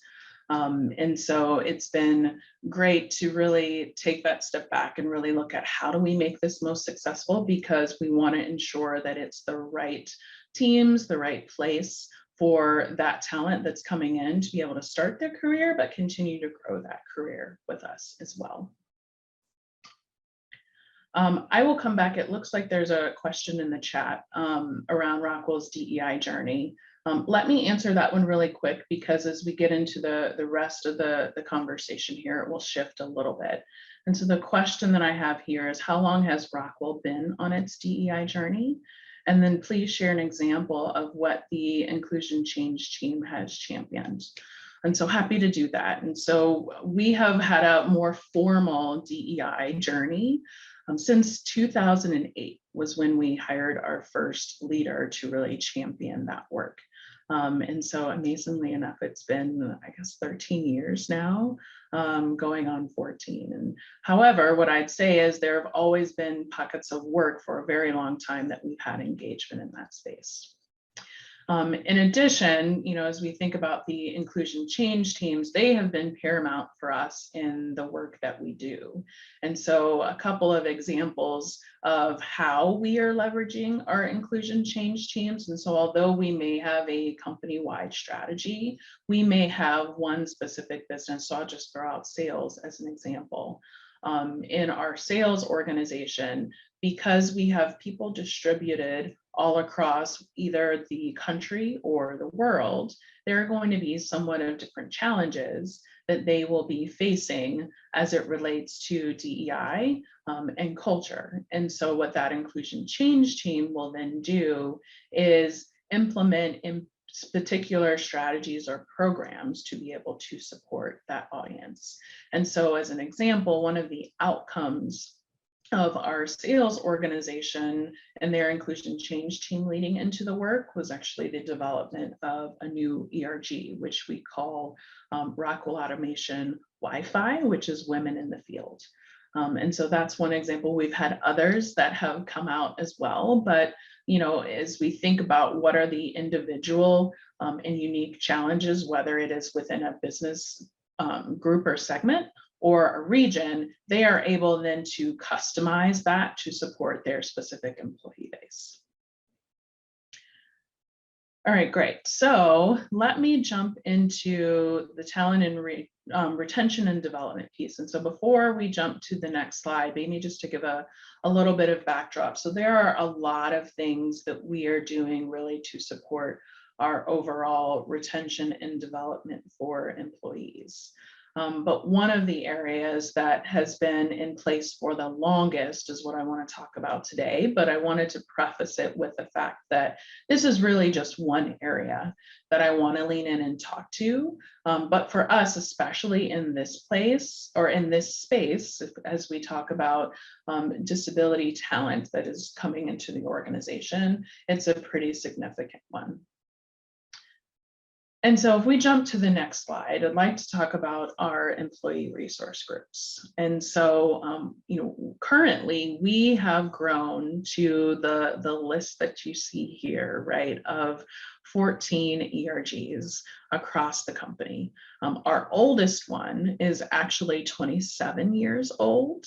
So like I had mentioned earlier, much earlier than our 2008 timeframe when we kind of formalized our DEI function. But our newest one is actually just a couple of months old, which is our parents and caretakers ERG. And so the biggest opportunity that we have in this space, right, is our ERGs are organizationally supported groups of employees that come together on common characteristics that they hold, such as, the things that you see here. So it could be ethnicity, gender, sexual orientation, and so obviously disability status as well. And they truly provide a global network of multicultural, multi-generational employees that are committed to helping us advance this work. And so I bring this up especially because of the fact that we have Rockability as our ERG that's helping us to elevate the work that we're doing in support of our employees who either identify as having a disability or are strong allies in that space. And so that's one thing that I would call out as we think about all of our ERGs across the board. They all have an ally network. And so even if you don't necessarily meet that demographic, you're all are welcome to join and really support that group from an ally perspective. The other piece that's really important about this as well, and that I had mentioned a little bit earlier, is the work that we do in connection with our ERGs help to elevate perhaps issues, concerns, key topics that are relevant for their demographic. And so it is a very strong partnership that we have with them to bring anything to the forefront. And so we have been, as we've leaned into designing and developing what this disability recruiting strategy is or is going to be, we've had a strong partnership and connection with Rockability from the very beginning. And so I'm thankful for their partnership as we've leaned into this work. And so with that, what I wanted to do next, and I of course will still be around if there are other questions that pop in, is, and you can jump to the next slide, I want to welcome Jason Sprunk to the conversation today. Jason is our Director of Global Revenue Management Systems and Operations, but he's also the President of our Rockability ERG. And so Jason, I'll let you take the floor away from here. Candace, thanks so much for the introduction and really I think, good background on Rockwell's journey. And special thanks to the team here that's invited us to participate as well. I welcome the opportunity to share where we're at with our journey. If I can, I'll just take a couple of minutes to introduce myself and a little bit about how I came to be involved in this effort, in this dialogue. I've been with Rockwell since 2007 and really all of my career. I've been focused on how can performance and people really do better, generally leveraging technology and process improvements. And so it's where I spent really most of my career, that intersection point of people, process, and technology. And I'd say beginning in around 2010, some of my interests and pursuits began to focus on the future of work. And I know it seems so long ago now, especially in the world in which we live, but you may recall the conversations around what was described as the graying of America, or the impending worker shortage, or all the conversations that, as I look back, seem to have focused a lot on, I'll say, generational norms and work styles and preferences, and all of the sort of predictions of what would need to happen in order for business to remain successful and thriving as we looked from 2010 out to 2020. Surely nobody predicted where we've come today. But as I think back on those times and those interests and those conversations that I participated in, I don't recall a lot of conversation, dialogue on the topic that we're talking about today. And so for me, the conversation came kind of intersected with my own personal life. In late 2019 or middle of 2019, my parents became disabled. And so I found myself in a situation where I was providing care for them. And as I reflect on that time as well, I think, like many, I didn't want that to be known. I didn't want that to sort of emerge in the work setting because, it's separate, right? It really shouldn't interfere with my work. And as I reflect on that, I think the recognition that that does have an impact, that does impact how I show up and how I showed up at work at the time, but also then the opportunity to become involved with this ERG. There was a recognized need in the organization around this topic, around our need to progress on disability awareness, disability inclusion, disability recruiting activities. And so the topics for me converged a little bit. And since that time, with humility, I say I've learned a ton. And I learned, in fact, this morning has already been super informative for me to understand where others are at on their journey and recognize where we are at and where we need to get to. But among the learnings, right, like the situation I found myself in with parents who became disabled, I never had considered disability as a minority group with which one can enter into at any point in their lives. And so that awareness that, oh, wow, that life changes and life can change. What have we done, or what are we doing, or what have we in place within our organization that can support those that may occur to, or that may have to care for loved ones that find themselves in that situation? So that kind of is a little bit of a backdrop about how I came to be involved in the Rockability ERG. If we go to the next slide, I'll just talk a little bit about what's happened in the little more than a year and a half since then. Like many, we want to kind of go quick and get to the finish line of big successes. And I've through my career been reminded that simplicity is often the key starting point or foundational starting point to create scalable and sustainable solutions that stand the test of time and organizations over 2, 5, 7, 10 years. And so with that simplicity mindset in the fore, we really set up about just really reinvigorating the ERG, rebranding it, creating a revised mission statement, a revised charter, and just to get some internal awareness and build a coalition, a community of folks that were interested in the same topic. And so our mission, as you can see here, is really to promote and celebrate awareness, achievement, and victories of all abilities within Rockwell Automation and our community through shared information, organizational awareness, outreach, education, and collaboration with a goal to drive systemic change within the enterprise and in our communities. Now, before we get questions from everyone saying, have you ticked the boxes of all those wonderful words in your mission statement? The humble answer is no. Those are in many ways aspirational goals. That is what we're trying to achieve, and we will achieve that. How fast we'll get there, I'm not certain. Are we progressing? Absolutely. So it's really, I'm happy to share a little bit of the story with you today. As you can see, one of those activities on the right there is our marketing collateral. We've been able to create a new brand, a new logo within our organization that really just calls attention to the fact that disabilities are those that are visible and those that are not visible as well. And so that's one of the progress points that we've been able to make over the last year. We've also been able to launch a new web presence within the organization.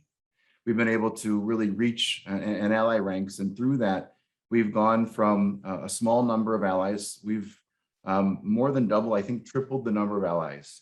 We have a goal. We're about 22,000 strong globally of employees at Rockwell Automation. The near-term goal, the approximate goal, is to have 1% of the entirety of the global population involved as a member or an ally within our ERG. We're getting there. We're not there yet. And so I know many may be thinking, gosh, it's a big company. Why aren't they having more success there? Well, we've doubled and tripled, and we're continuing to grow, and we'll get there. But our charter, as you can see there, this ERG will provide an environment that promotes collaboration among people of all abilities at various levels within the organization and encourage them to do their best work without focusing on their physical limitations. We really focus, as Candace said, on allowing folks to bring their best selves to work every day. That's really the first of our charters. The second one, share the challenges and focus on how to overcome them.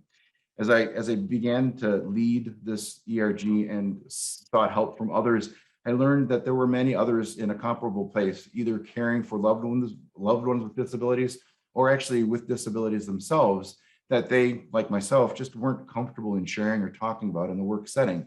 I don't know about many of you, but I grew up in the realm where you have the saying of your at-home shoes off self, and nary the twain shall your work self and your at-home self meet, right? And as you reflect on that, as I reflect on that, it's like, well, gosh, we want to be able to be our best and bring our best selves to work every day. So that old notion, I would say, of the past separation doesn't have good applicability in today's world, especially when, as I look around in my home, there is little, if any, separation between work and home these days, right? So, and the third one in the charter is provide a forum for our employees who are parents and caregivers with special needs children, loved ones, to share their life experiences, to learn from each other, and to explore available resources within or outside the enterprises and in our communities.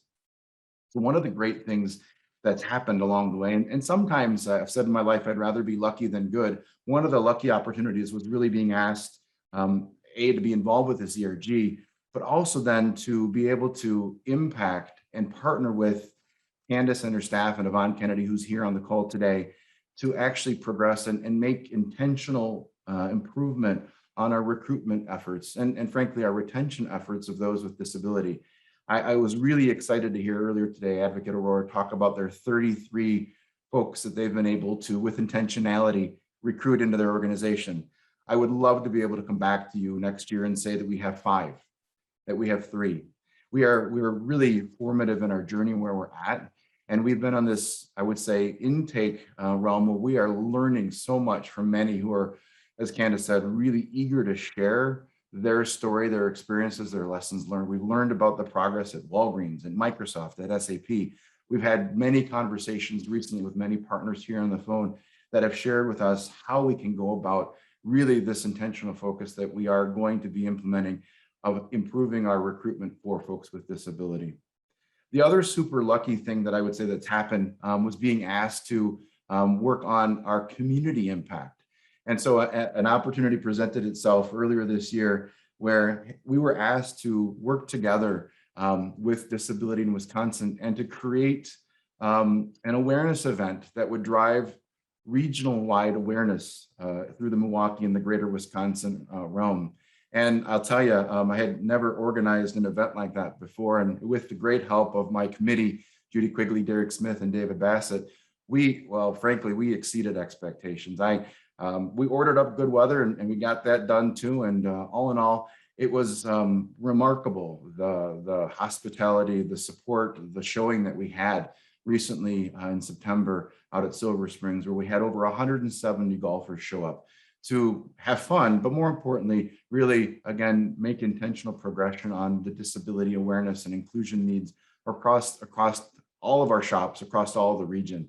So I think it's with happy report that, we had some 12 sponsors. We had, as I said, 170 golfers show up. We had, I think, 3 food and beverage sponsors. And we had 10 volunteers that made that day a memorable day. But I think, again, more importantly, I think we've cemented the fact that we can have fun, we can come together annually, and we can raise charitable funds for the folks that we want to be able to provide for as well. And all those things were achieved that day. So I wanted to share a little bit about where we've come, where we're going. Again, I'd say this morning's conversation has illuminated that we have a lot of ground to cover. But the good news is that as I see it, there's a recognized need to progress. There's a recognized need that we can do better. I try to study a lot, research a lot, if you will. And one of the white papers I've read recently that I think struck me was this I think I'll say a classic notion that when we recruit those with disability, we may be doing a charitable act. And I think back and I think, how did we come to that place where we think of it that way? It could be that, but really it's just good humanness. It's good business. It's just being good stewards in the neighborhoods and the realms that we work. So eager to learn from all of you today. Happy to share a little bit of where we're at with our journey. And I appreciate the opportunity to be here with you today and share. Thanks so much. I think there's some questions in the chat, and I think Candace and I together will try our best to address those. Yeah, Jason, there was one that came up specifically around kind of that last section that you had around, it says, what is our outreach disability communities? And maybe for Patrick, who asked that question, if we don't get it right, feel free to jump in and add a little bit of flavor to that. Yeah, thanks, Candace, and thanks for the question, Patrick. The intent was to recognize that if we're successful in our ERG's mission and our charter, the impact won't be just felt within kind of the 4 virtual walls of the Rockwell organization. It'll be felt in the community as well. And so the outreach, I mean, it shows up in that golf outing example where in partnership with Disability in Wisconsin, in charitable contribution to the Ability Center, we were able to have an impact in terms of driving awareness and, again, having fun. So that was what the intent was of community outreach. I think over time, being able to publicize the success that we will have with our disability recruiting program, being able to, I think, participate in broader forums like this and become an employer of choice that's recognized for the inclusivity in all realms of DEI and disability, I think is the goal with that outreach, both inside and out. Awesome.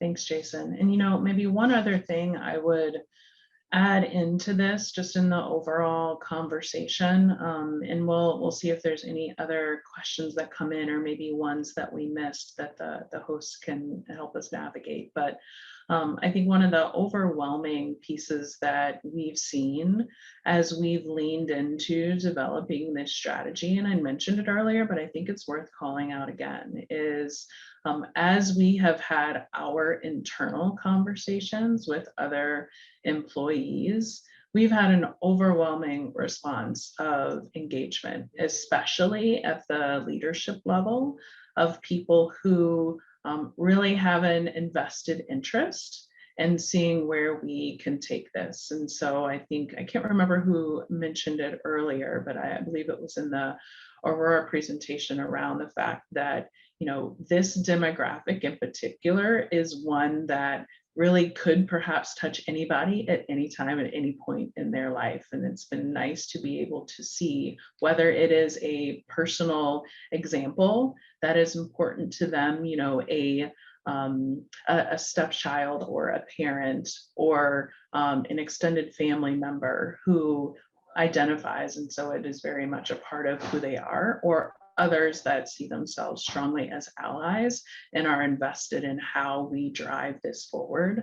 And so that has been hugely refreshing as well. And so Jason, I don't know if you feel the same, but that's been a piece that I've been pleasantly happy to be able to see. Yeah, absolutely. I would say the other thing that comes to mind, and it's really in relationship to your three legs of the stool that you shared earlier in the conversation. Some may ask, why now? What's the burning platform or the driving need right now? And as I said earlier, it is just good business, but it also, as a 100+ year-old company that really is focused in, I'll call it the traditional Midwestern blue hardware, you know, you can touch it, you can feel it kind of product realm. It's recognized that our company has a reinvention underway, a transformation, if you will. In the industrial automation space, the products themselves, the products alone, won't really help our customers bring their connected enterprise to life fully. What we also need is software. We need augmented reality. We need all these technological advancements that accompany the product to make and keep pace with the rest of the world as it changes around us.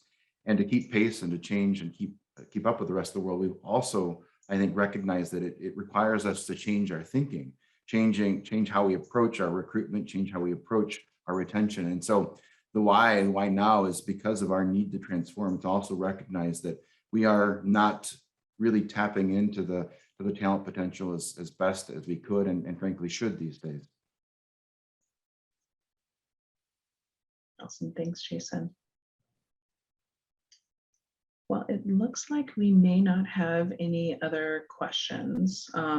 Maybe what perhaps I'll do is just kind of in the spirit of closing the conversation here. We hope that you've learned a lot about our approach, as well as resources that you can leverage. And I think we've been very excited to be a part of today, in and of the fact that although in this space in particular, you know, we are really early on in our journey in developing that disability recruiting strategy. But at the same time, we are amongst so many that either one, may be able to learn a little bit around our initial journey, and then two, that we are going to be learning a whole lot from, either from the conversation we happened initially, or for the conversations to come. And so that's my little plug too. We would love to learn from each of you as well. And we appreciate you engaging in this conversation around diversity, equity, and inclusion, and how we help transform the work that we're doing for disability recruiting. And so thank you very much. Actually, Candace, this is Carrie. Yeah. There was one question that just came in the chat box, and it says, how do you access a talent pool for abilities?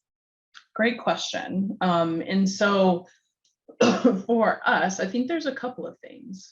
It's all around who you engage with.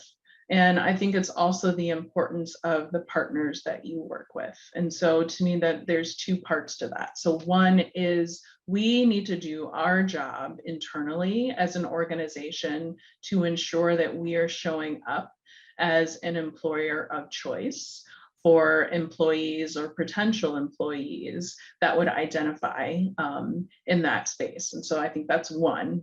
But then secondly, those relationships that you have externally is going to be transformational. And I would imagine that many who are in this space already would co-sign that. And so whether it is your local organizations that either are nonprofits or governmental agencies that know that you're looking for this type of talent, to be able to be closely connected to them and refer them to you or recommend that they consider you as an organization is paramount, because they are going to be wanting to understand, where is there going to be a place where I will be able to thrive and be accepted if I were to join that organization.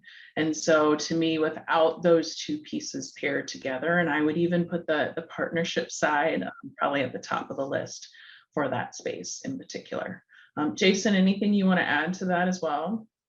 Yeah, just building on that, I think in business and in my career, I've often approached problem solving as a make versus buy, or a build versus buy type of a challenge or a question. In other words, do you try to grow the capability internally, or do you try to acquire the expertise and the assistance?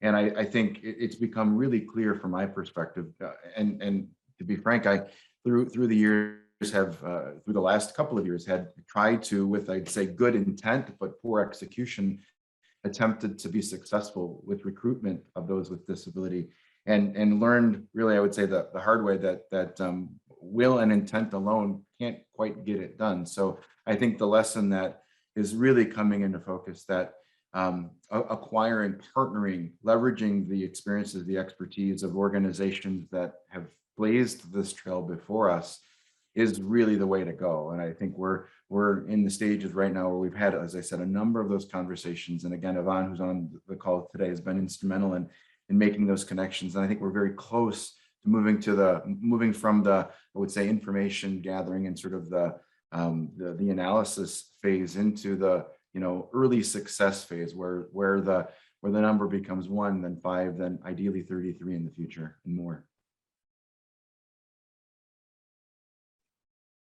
Wonderful. Thank you, Jason and Candace. I do have a question.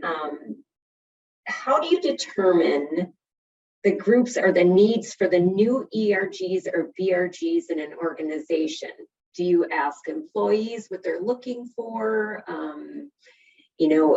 Different types of groups, because you have a lot of ERGs, which is amazing. Mm-hmm. American Family, we have 9.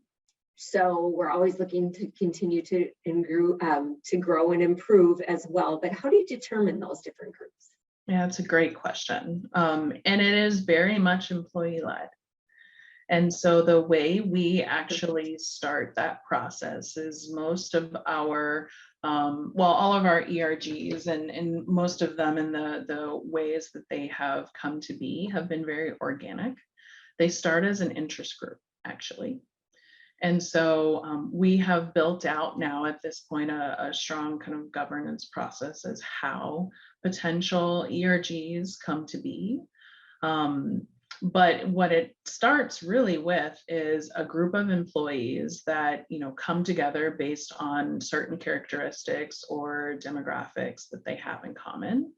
And we work with them, and when I say we, meaning our DEI organization, we work with them to help define an overall charter, and what are the things that they are trying to come together to do or to accomplish. And so that has been uniquely important, because in order to have sustainability of that group, you need to have an employee base or employee population that is ready to lean in and drive that work forward.